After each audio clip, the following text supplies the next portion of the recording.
Bienvenido a este programa Y Jesús dijo. Es para nosotros una bendición que nos estés escuchando. Estaremos escudriñando cada palabra que salió directamente de los labios de Jesucristo para conocerlo más y nuestro espíritu crezca. Esperamos que disfrutes de este mensaje, sea de bendición para ti. Ayúdanos a difundirlo. Dios te bendiga.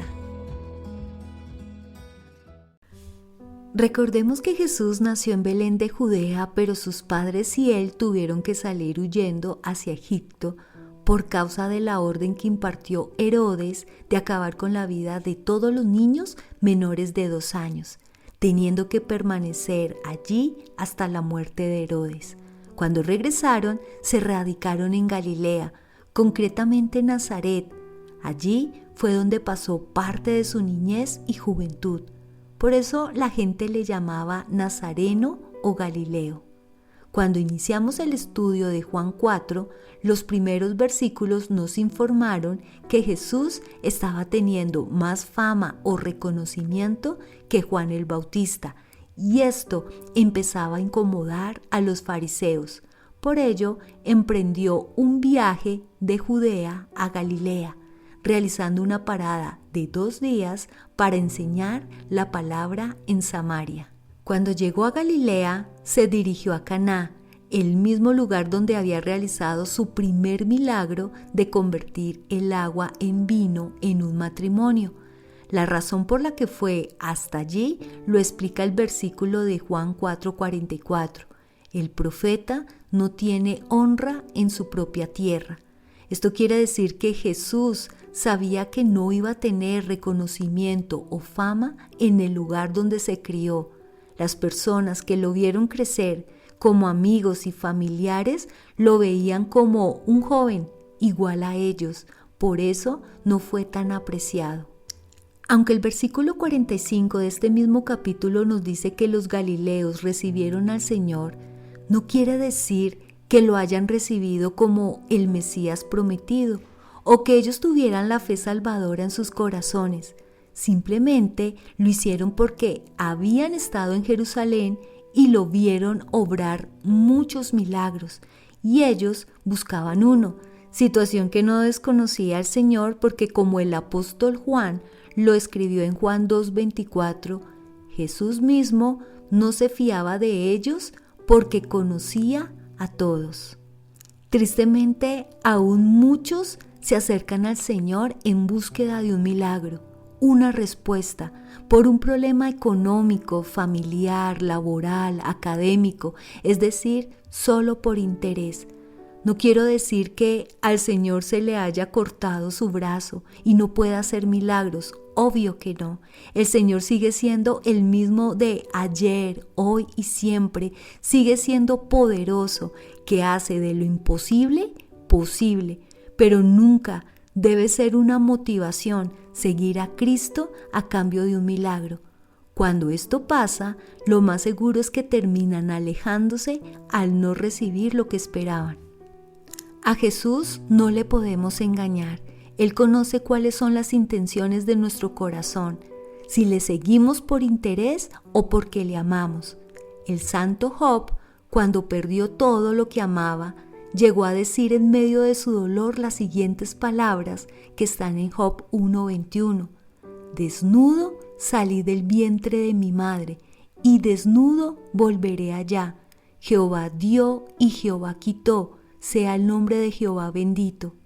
El corazón de Job fue probado y como resultado Dios aumentó al doble todas las cosas que antes tenía. Job 42:10. Dios sabía que el amor de Job hacia Dios era desinteresado. El segundo milagro que Jesús hizo en Caná fue la sanación del hijo de un oficial del rey, quien vivía en Capernaum. Y hasta allí llegó la noticia que Jesús estaba en Caná.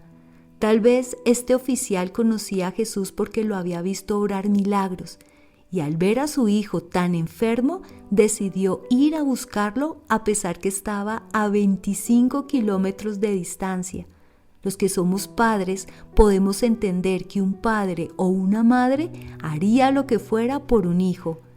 A simple vista podríamos pensar que la fe de este hombre fue correcta, pero si vamos al detalle, nos podremos dar cuenta que en su fe había errores, y esto nos ayudará a que nosotros no hagamos lo mismo. Leamos Juan capítulo 4, versículo 47.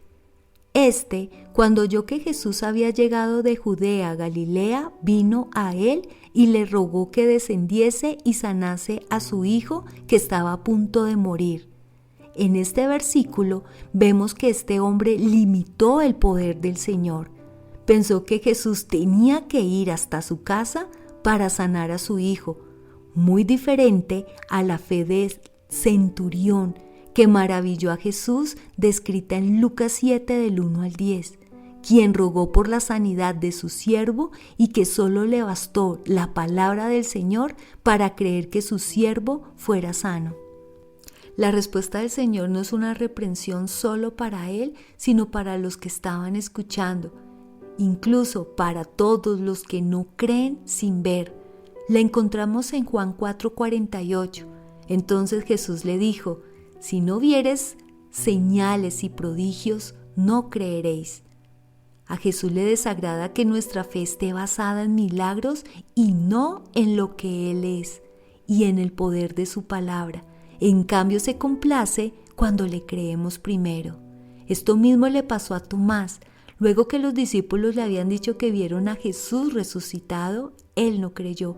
Por el contrario, dijo que hasta que no viera en sus manos la señal de los clavos y metiere su dedo en el lugar de los clavos y metiere su mano en su costado, no creería. A pesar que el Señor les dice que le desagrada que no creamos sin ver, en el versículo 49, el oficial le contesta a Jesucristo lo siguiente: Señor, desciende antes que mi hijo muera. Esto me indica que este hombre seguía limitando el poder de Jesús. Parece que por la preocupación de tener a su hijo al borde de la muerte, le impidió entender las palabras del Señor. Él confiaba que Jesús podía sanar a su hijo, pero no que tenía el poder de resucitarlo. En pocas palabras, lo veía con menos poder que el profeta Elías, quien después de rogar al Señor y tenderse 3 veces sobre el cuerpo del hijo de la viuda de Sarepta, lo resucitó, y menos que el profeta Eliseo, quien hizo lo mismo con el hijo de la tsunamita. Sin embargo, Cristo no le reprendió, sino que, movido en misericordia y en amor, respondió a su ruego. Juan 4:50 dice: Jesús le dijo: Ve, tu hijo vive. Y el hombre creyó la palabra que Jesús le dijo y se fue. Al comienzo, la fe de este hombre era poca, pero cuando Jesús le dice la palabra con autoridad, su fe aumentó y le creyó. Y se retiró a su casa sin haber visto un milagro o sin tener una prueba visible. Obedeció en irse solamente con la palabra que había dicho el Señor Jesucristo. De estos versículos tenemos que aprender que cuando oramos al Señor, no solamente con fe debemos hacerlo, sino con inteligencia, sin ofenderlo. ¿Cuántas veces hemos orado con duda e incredulidad, limitando su poder, diciéndole que haga una cosa o la otra, de la manera como creemos que es lo mejor, porque de otra forma ya sería tarde, no tendría solución, olvidándonos que Dios es el Todopoderoso, infinito en sabiduría, y todo está bajo su control. Somos nosotros los que no sabemos qué nos conviene y qué no.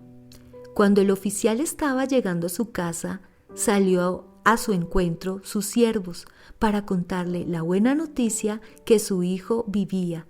Y cuando él preguntó la hora en la cual su hijo comenzó a sentirse mejor, entendió que era la misma hora que el Señor le había dicho: tu hijo vive. Su sanidad fue instantánea. Este milagro tuvo varios propósitos. Primero, que la fe del oficial creciera. Comprendió que Jesús no necesitaba desplazarse para obrar un milagro. Segundo, su hijo recibió la sanidad. Tercero, lo más valioso, que la salvación llegó tanto al oficial como a todos los de su casa, no solo su familia, también sus criados. Juan 4:53. Porque de nada sirve recibir un milagro de parte de Dios y nuestro corazón siga sin doblegarse a su señorío, siga siendo un corazón duro que no lo recibe como su Señor y Salvador.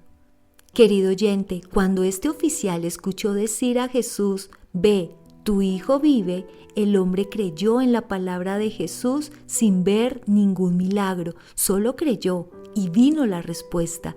Esta fe es la que todos nosotros necesitamos desarrollar. Decidamos creer en lo que Dios ha dicho de ti y de mí y está en su palabra. Creamos en sus promesas. Él tiene el control de nuestras vidas. Creamos que esa prueba por la que estamos atravesando en este momento no es algo que esté fuera del alcance del Señor. Está ahí para que aprendamos a ver su gloria, para que lo alabemos, lo glorifiquemos, lo exaltemos, para que, al igual que esta familia, nuestro corazón y el de nuestros seres queridos se rinda a los pies de Cristo. No olvides lo que está escrito en Marcos 9:23. Si puedes creer, al que cree, todo le es posible. Hemos llegado al final de este episodio. Si sabes de alguien que está pasando por una prueba y su fe ha menguado, compártele este mensaje para que descanse en el Señor. Sepa que Dios está con él, no lo ha abandonado y su respuesta vendrá en el momento exacto, porque Él nunca llega tarde.